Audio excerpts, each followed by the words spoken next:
Welcome to God's Kingdom, where every story brings you closer to God. All right, today we're jumping into some of the most personal and honestly intense messages in the entire Bible. Think of them as a series of, performance reviews written by Jesus himself. Really think about that for a second. What if a letter like that showed up for you? A direct message straight from the top?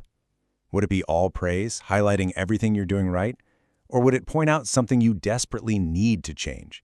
It's a powerful thought, and it's the exact scenario we find in the book of Revelation.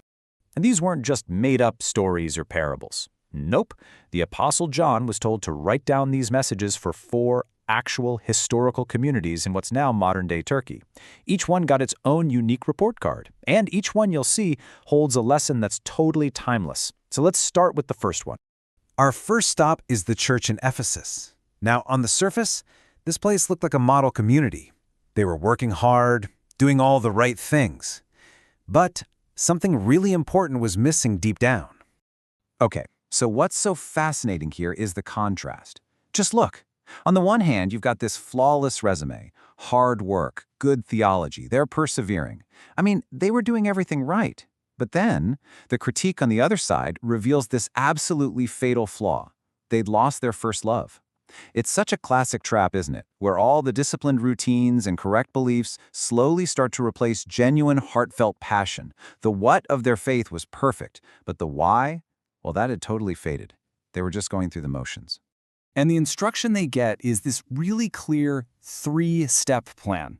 First, remember the passion you used to have. Second, repent for letting it go. And third, return to that original devotion.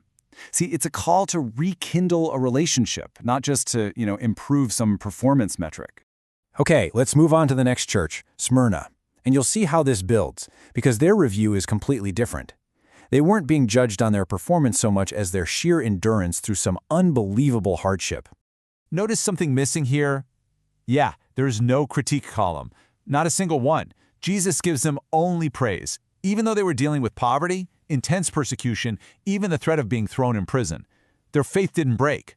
This was a community that was defined by its strength right in the middle of a raging storm. So the message for them isn't an order to fix something. It's a promise of ultimate victory. And what a powerful statement that is, that true faithfulness, especially when it costs you literally everything, is seen and it will be rewarded. All right, time for our third letter. This one's to the church in Pergamum. Now, their big issue wasn't some sudden failure. No, it was a slow, dangerous compromise that was kind of rotting them from the inside out. Again, look at this. It's a really dangerous balancing act. Publicly, they were super courageous, right? Holding on to their faith in a city that's described as where Satan has his throne. Wow. But behind the scenes, this slow compromise was creeping in. And here's the likely reason why. There was probably just immense social pressure to fit in. By letting these false teachings slide, teachings that blurred the lines with the culture around them, they could make life easier, seem a little more acceptable. It's that classic temptation to make your faith more convenient by watering it down. And the warning here, it is severe. This is not a gentle nudge. It's a direct threat.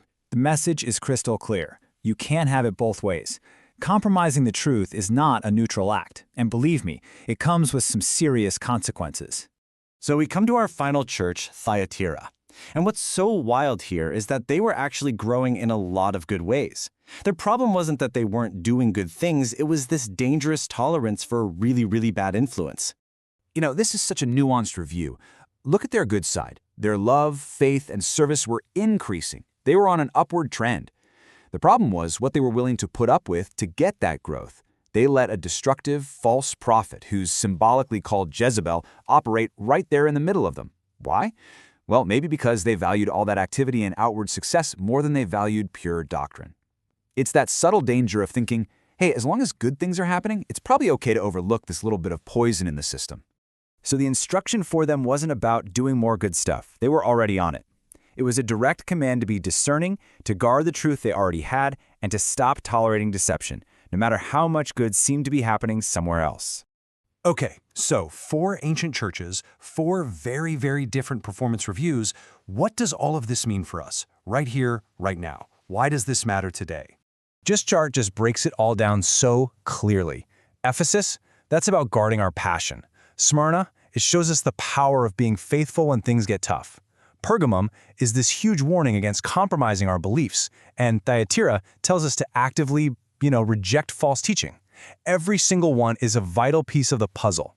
So these aren't just old warnings for people thousands of years ago. They are 4 active principles for us today. We have to maintain our passion, not just our routine.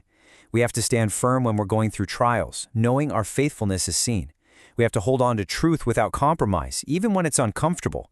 And we have to refuse to tolerate deception, no matter how successful things might look on the surface. And maybe the most powerful message that's woven through all 4 of these letters is this: you are seen. Jesus sees the hard work that nobody else notices. He sees the private pain that you endure. And yeah, he sees those hidden compromises and struggles you think you're keeping in the dark. Which, of course, brings us all the way back to that first question we asked. After looking at these 4 real-life examples, what do you think your letter would say? What would be the commendation? And what would be the critique? It's a challenging question for sure, but it's one that is absolutely worth reflecting on. Thank you for watching our video. Like, share, and subscribe for more.